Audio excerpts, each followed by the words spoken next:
परम सत्कार्यो गुरु प्यारी सात संगत जी राधा स्वामी जी। सात संगत जी, आज मैं आपके साथ सात समुंदर पार इटली में बाबा जी और संगत के बीच जो सवाल जवाब हुए थे वो आपके साथ साझा करने जा रही हूँ। सात संगत जी, आपसे एक ही विनती है जी, कमेंट में राधा स्वामी ज़रूर लिखिए जी। आइए सवाल जवाब शुरू करते हैं। एक भाई ने बाबा जी से कहा कि बाबा जी, ये सवाल मैं अपनी पत्नी की तरफ से आपसे पूछना चाहता हूँ, क्योंकि मेरी पत्नी का सवाल जवाब में नंबर नहीं पढ़ सका था। फिर उसने बाबा जी से पूछा कि बाबा जी, हमारा बेटा है और वो थैलीसीमिया नाम की बीमारी से पीड़ित है, और मैंने अपनी पत्नी को समझाया है कि जो मालिक ने दिया है हमें तो उसकी कद्र करनी है, लेकिन मेरी पत्नी मेरी बात समझने को तैयार नहीं है, वो मेरी बात नहीं मानती। तो ये सुनकर बाबा जी ने जो जवाब दिया वो सुनकर वहाँ बैठी सारी संगत बहुत ज़ोर ज़ोर से हंसने लगी। बाबा जी ने कहा, बेटा, ये प्रॉब्लम तुम्हारी अकेले की नहीं है, कोई भी पत्नी अपने पति की नहीं सुनती।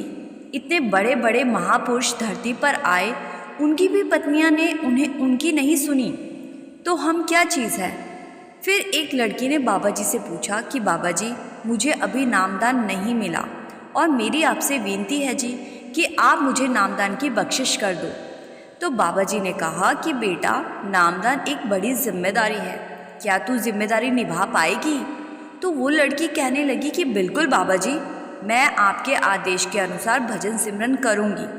फिर यही लड़की कहने लगी कि बाबा जी, मेरी जो बहन है उसको नामदान लिए 7 से 8 साल हो गए हैं, वो कहती है कि तू भी नामदान ले ले। तो बाबा जी ने कहा कि बेटा, नामदान लिए तो 8 से 10 साल हो गए, लेकिन उनसे कभी पूछा कि नाम की कमाई कितनी की।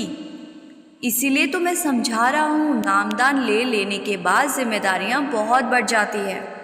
फिर एक भाई जिसकी टांगें खराब थी, वो एक व्हील चेयर पर बैठे थे और उन्होंने बाबा जी से सवाल किया कि बाबा जी, भजन सिमरन करते समय मैं कांपने लगता हूँ और मुझसे टांगों की वजह से ज़्यादा देर बैठा नहीं जाता।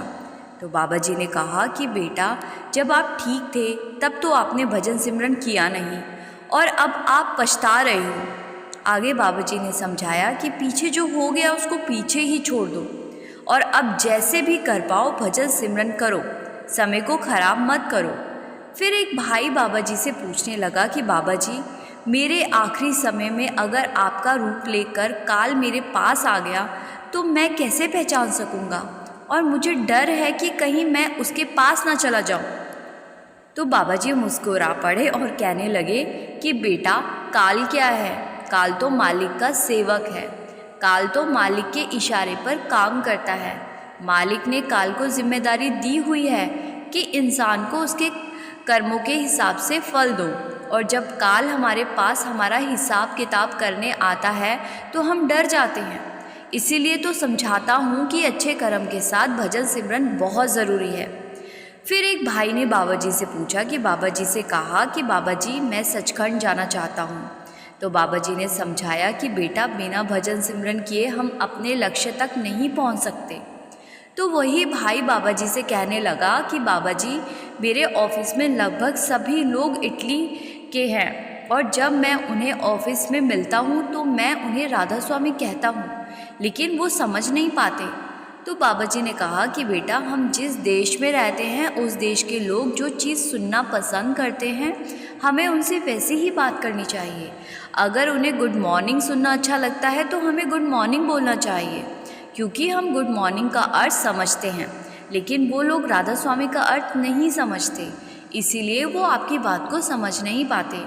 और हमें यहाँ किसी को समझाना नहीं है, हम इस लायक नहीं हैं कि किसी को समझा सके। हमें तो उन्हें वैसे ही विश करनी है जिसमें उन्हें खुशी मिलती है। फिर एक बीवी कहने लगी कि बाबा जी, मेरे जो बच्चे हैं वो मुझे सत्संग घर लेकर नहीं आते। वो कहते हैं कि एक रविवार ही तो होता है जब हमें आराम करना होता है, और उस दिन भी आप हमें सत्संग घर चलने को कहने लगते हो। ये कहते हुए वो बीबी रोने लगी। तो बाबा जी ने समझाया कि बेटा, हमें किसी के साथ ज़ोर ज़बरदस्ती नहीं करनी, आपको सिर्फ प्यार से बात करनी है और बच्चों के साथ गुस्सा नहीं करना। एक ना एक दिन वो अपने आप समझ जाएंगे। कि हमारे माता पिता को किस काम में खुशी मिलती है और वो अपने आप आपको सत्संग घर लेकर आने लगेंगे। फिर एक लड़की ने बाबा जी से पूछा कि बाबा जी, नामदान के 5 शब्द सीक्रेट क्यों रखे गए हैं? तो बाबा जी ने कहा, सीक्रेट कैसा सीक्रेट? इंटरनेट पर सब कुछ तो डाल के रख दिया है आप लोगों ने।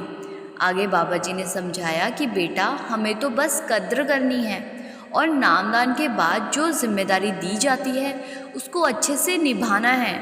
साथ संगत जी, ये कुछ सवाल जवाब थे। हम कोशिश करेंगे कि बाकी के सवाल जवाब भी आपके साथ साझा कर सकें। कमेंट में राधा स्वामी ज़रूर लिखिएगा और वीडियो को लाइक और शेयर कर दीजिएगा, जिससे कि बाकी संगत भी सवाल जवाब सुन सके। गुरु प्यारी साथ संगत जी, राधा स्वामी जी।